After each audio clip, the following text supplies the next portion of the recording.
Existem tragédias que acontecem sem aviso. Um terremoto. Um raio. Uma enchente repentina. Mas existem tragédias muito mais assustadoras. Aquelas que avisam. Aquelas que enviam sinais. Aquelas que aparecem em relatórios. Em planilhas. Em reuniões. Em mensagens trocadas entre pessoas que sabem exatamente o que está acontecendo. E mesmo assim, ninguém para. Ninguém interrompe. Ninguém tira as pessoas do caminho. Esta é uma dessas histórias. Porque no dia 25 de janeiro de 2019, uma barragem rompeu em Brumadinho. Mas a verdade é que aquela tragédia começou muito antes. Anos antes. Muito antes da lama. Muito antes dos gritos. Muito antes dos desaparecidos. Ela começou quando os primeiros alertas apareceram. E foram ignorados.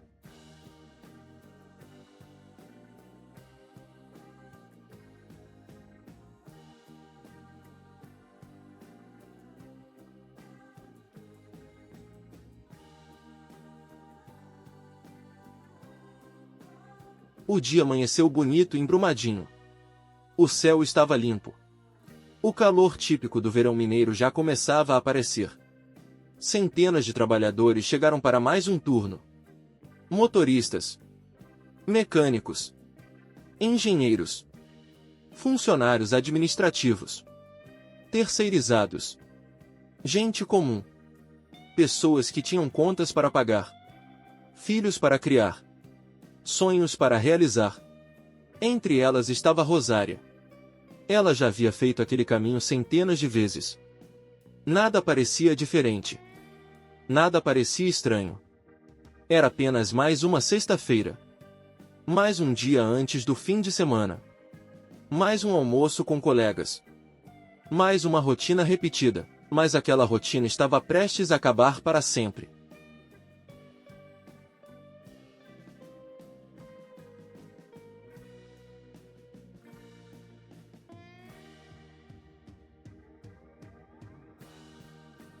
Ali perto existia uma estrutura gigantesca. A barragem B1. Uma montanha artificial. Enorme. Imponente. Silenciosa. Guardando milhões de metros cúbicos de rejeitos da mineração. Para quem olhava de longe, parecia apenas parte da paisagem. Mas aquela montanha escondia um problema. Um problema que especialistas conheciam há anos. Um problema que tinha nome. Liquefação. Um fenômeno capaz de transformar algo aparentemente sólido em um oceano de lama. Sem aviso. Sem segunda chance. Sem tempo para fugir.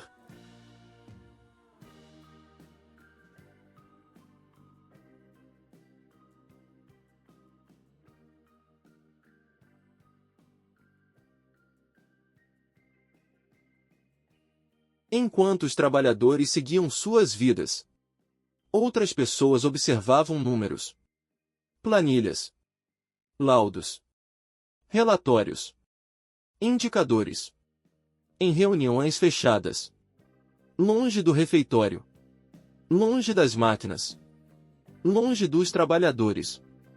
Os números contavam uma história preocupante. Uma história que poucos conheceriam até depois da tragédia. O fator de segurança da barragem estava perigosamente baixo. Muito abaixo do recomendado. Muito abaixo do aceitável. E ainda assim, as operações continuaram.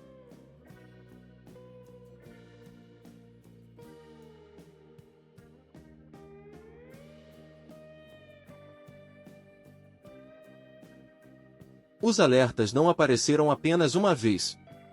Eles apareceram repetidamente. Ano após ano.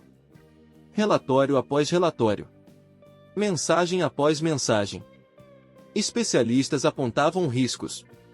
Testes apontavam riscos. Medições apontavam riscos. Era como assistir uma luz vermelha piscando sem parar. Mas ninguém desligava a máquina. Ninguém evacuava a área. Ninguém removia o refeitório. A vida continuava. Como se nada estivesse acontecendo.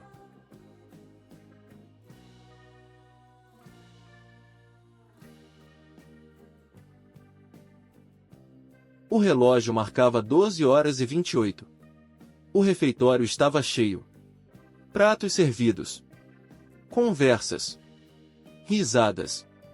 Planos para o fim de semana. Pessoas olhando celulares. Gente pensando no que faria quando saísse do trabalho. Era uma cena comum. Uma cena banal.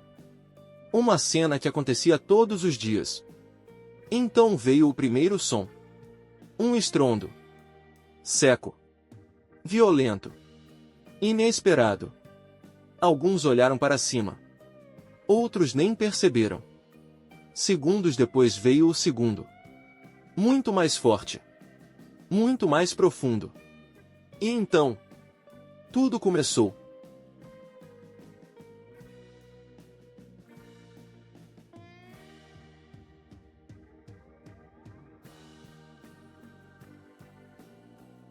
A encosta desapareceu. Onde antes existia uma barragem, agora existia uma onda. Uma parede gigantesca de lama. Descendo a montanha. Arrastando árvores. Arrastando máquinas. Arrastando tudo. Não havia tempo para entender. Não havia tempo para reagir. A velocidade era absurda.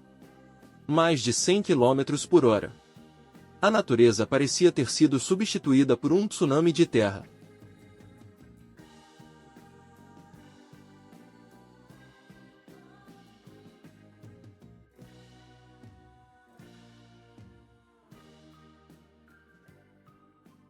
Sebastião Gomes estava trabalhando.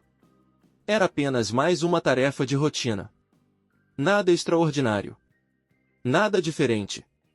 Então ouviu o estrondo. Olhou para o lado. E viu algo que jamais esqueceu. A lama vinha. Não como um rio. Não como uma enchente. Mas como uma muralha. Ele correu. Instintivamente. Para o lado errado. O pânico havia assumido o controle. Então ouviu um grito. Era Elias. Seu amigo. Gritando para ele voltar. Gritando para correr para a caminhonete. Gritando para salvar a própria vida.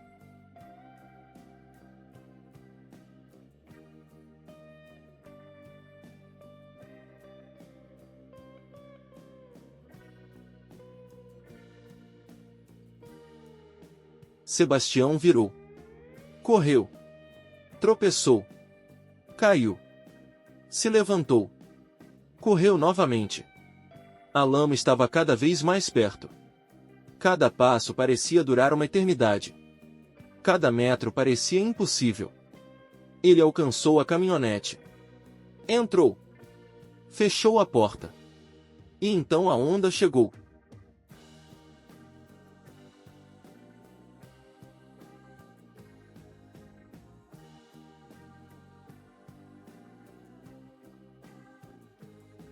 A caminhonete foi cercada.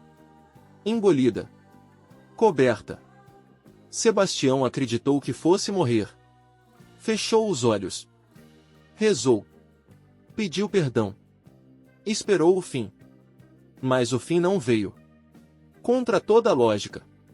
Contra toda estatística. Contra tudo que parecia possível. A caminhonete flutuou. A lama passou. E eles sobreviveram.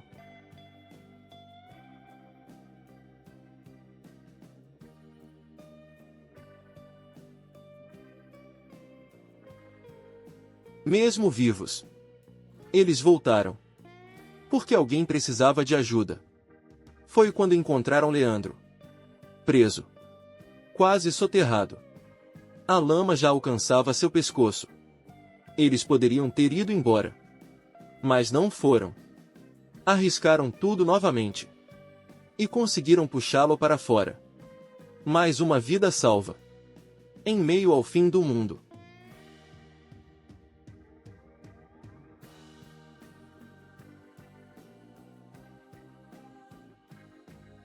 Quando a lama finalmente parou, veio o silêncio. Um silêncio impossível. Estranho. Assustador. Onde antes existiam prédios, agora existia lama. Onde antes existiam estradas, agora existia lama. Onde antes existiam pessoas, agora existia lama. Centenas delas desaparecidas em segundos.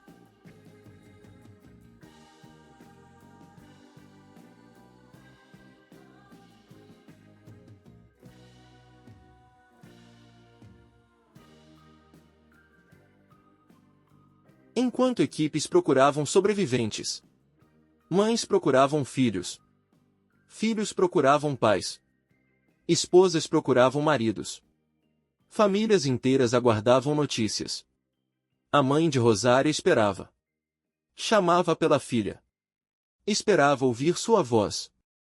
Esperava vê-la entrar pelo portão. Mas ela nunca voltou.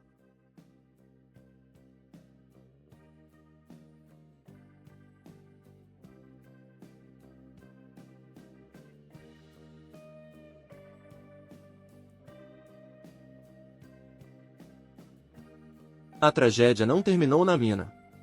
Ela seguiu viagem, descendo rios, contaminando águas, destruindo plantações, mudando a vida de comunidades inteiras. O desastre continuou avançando mesmo depois do rompimento, como uma ferida que se recusava a fechar.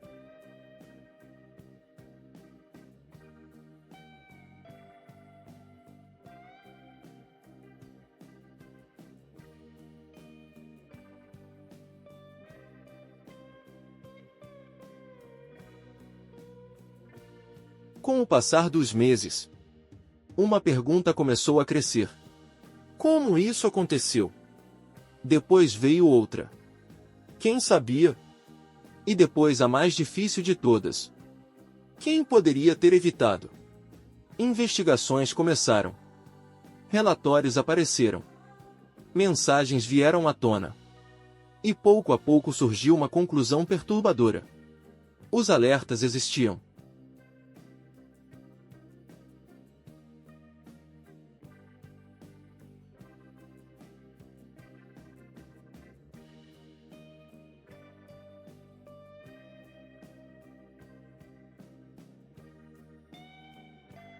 Anos se passaram. Processos continuaram. Audiências aconteceram. Indenizações foram pagas. Mas para muitas famílias, nada disso era suficiente. Porque dinheiro não traz ninguém de volta.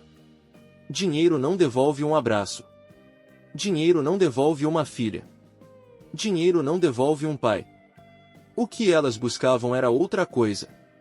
Responsabilidade. Respostas. Justiça.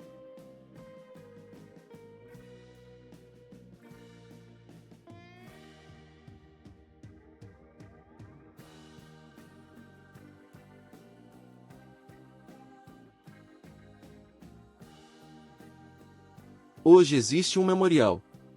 Nomes gravados em aço. Centenas deles. Cada nome representa uma vida. Uma história. Uma família. Um futuro interrompido. Eles não são números. Nunca foram.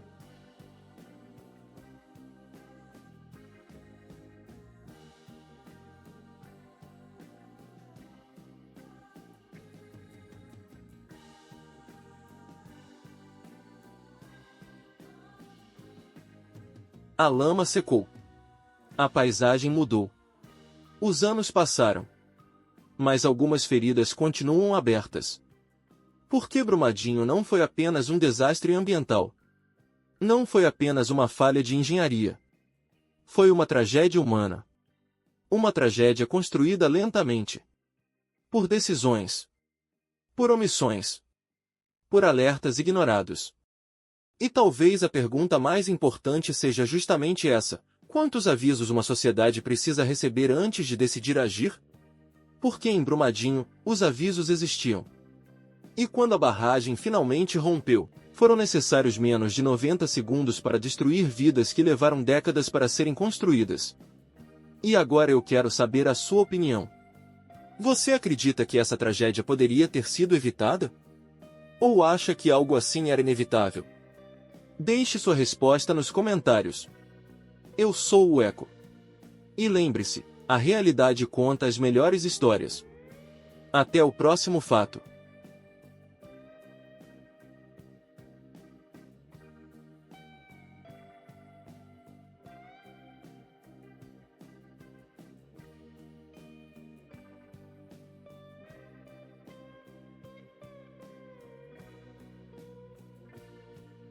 E antes de ir embora, eu quero saber a sua opinião.